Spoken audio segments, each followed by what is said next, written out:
Batgirl being shelved made headlines all over the world, but that may just have been the beginning. The real headache for DC going forward was always The Flash.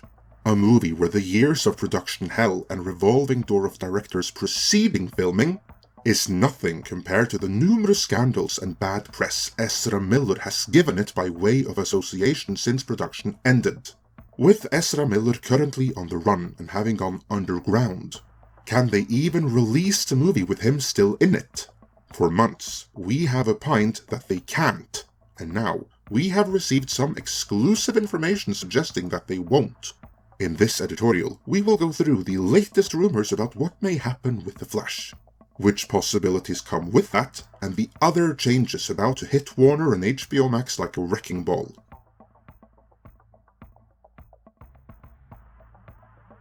Our friend Mikey Sutton of Geekosity magazine has been knocking it out of the park with his DC coverage over the last few years, and now he has learned more about what fate, or rather David Zaslav, may have in store for The Flash. Remember, we have previously heard from our own Tom Connors sources that the new management can only deal with one disaster at the time. And over the past few days, we have learned that that is exactly what has been going on over the past few weeks and months. One disaster has been dealt with after the other. We're just now learning about it. Before we move on to The Flash, let's do a recap over all the problems that have been solved. The decision on how to fix Aquaman 2 was made some time ago, and now the reshoots are in progress as we speak, with Ben Affleck being added to proceedings, and reportedly Amber Heard being removed from them. Her rumored replacement has been Emilia Clarke, but we have not been able to verify this. So it could be that another, as of yet unnamed actress is taking over the part of Mera instead. Furthermore, these reshoots could end up being far more extensive than first believed, as Mikey Sutton is hearing the movie could end up being pushed back. Either way, with these reshoots, Aquaman should be brought into a state where it, at the very least, is releasable, so that takes care of that. The Flash was kicked further down the road, as they next dealt with the movies that would follow The Flash.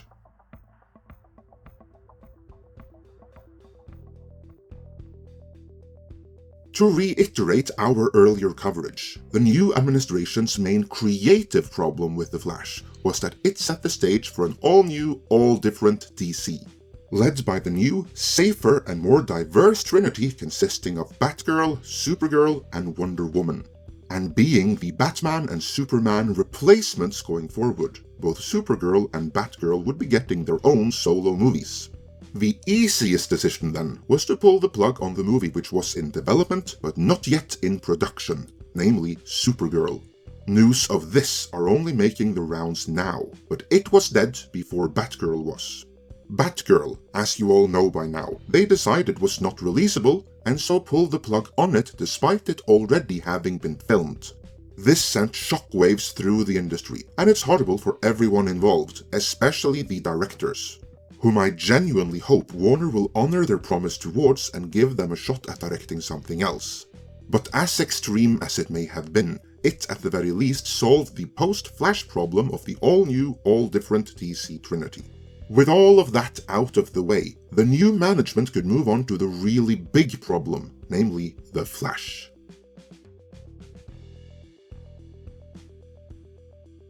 For the last few weeks, we have stated that they will have to decide what to do about The Flash very soon. And according to Mikey Sutton sources, the final decision has not yet been made. But we can see which direction they are leaning. Before we move on, usual warning supply. While we have our own sources, we have at this time not yet been able to corroborate the information which is about to be presented. Which means you should treat it as a rumor and take it with the appropriate grain of salt. With that warning out of the way, the one who ultimately decides the fate of the Flash is David Zaslav. But like any wise king, Zaslav listens to his advisors. And it was to that end he brought Alan Horn out of the retirement that Bob Chapek had forced the former Disney executive into. Remember, Alan Horn had no hand in making any of the earlier decisions, and no interest beyond what is best for the company long term, and he will be advising Zaslav based on that. Mainly informing that advice is Ezra Miller's increasingly erratic public behavior, which reflects right back on the movie. And that's the problem here, Ezra Miller. The movie itself is testing fine. The problem of it leading into Batgirl and Supergirl can be fixed with limited reshoots.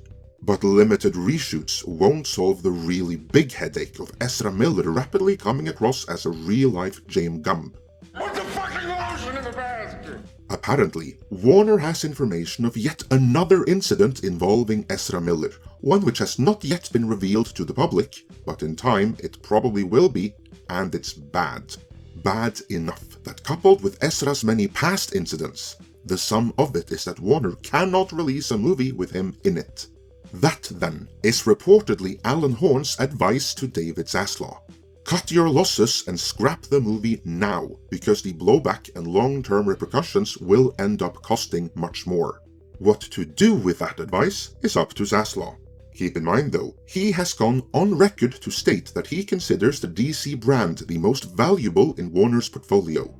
The DC movies should be so successful that they will cover the production cost of most of Warner's other movies, and certainly offset any other flops. But for that to happen, the brand cannot be allowed to be derailed by an ill-advised movie from the previous administration, no matter how expensive it was to make. Other than shelving it, Zaslav's only other viable option is to sink another $100 million into reshooting it with another actor. And lest we forget, fix the Batgirl and Supergirl lead-ins while they're at it, and that would come on top of the nearly $300 million already spent. That's a lot of good money to throw after bad, and on a movie that already carries a stigma, and which again was made by the previous administration no less. So it's either that, or cut the losses now. Releasing the movie with Ezra Miller still in it. Regardless of how safe the trades have regurgitated that Ezra Miller is as the Flash for months, is, from what we're hearing, an option that is no longer on the table. And there would certainly be other advantages with cutting the losses and shelving the movie now.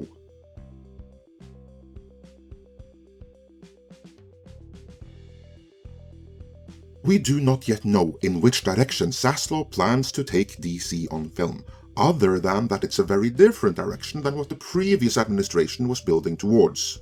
And both The Flash, Supergirl, and Batgirl were building blocks towards that now defunct direction. If The Flash were to be shelved alongside Supergirl and Batgirl, well, that would be another stepping stone towards that defunct direction being removed.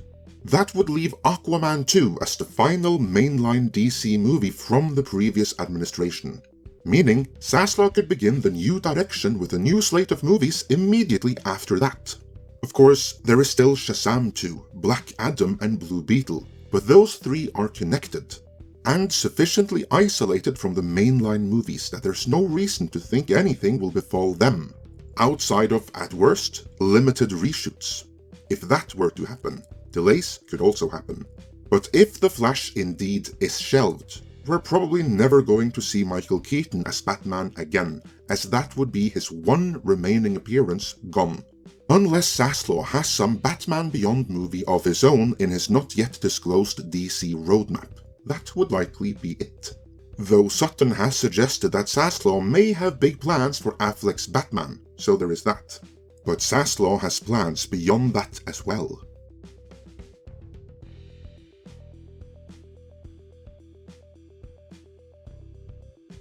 On Thursday, August 4th, Warner will reveal their second quarter numbers, but they have not yet been revealed at the time of making this video.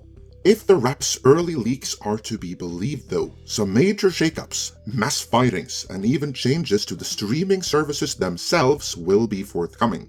These are truly exciting times, and we'll cover it all in due time. For now though, let me know what you think should be done about The Flash in the comments.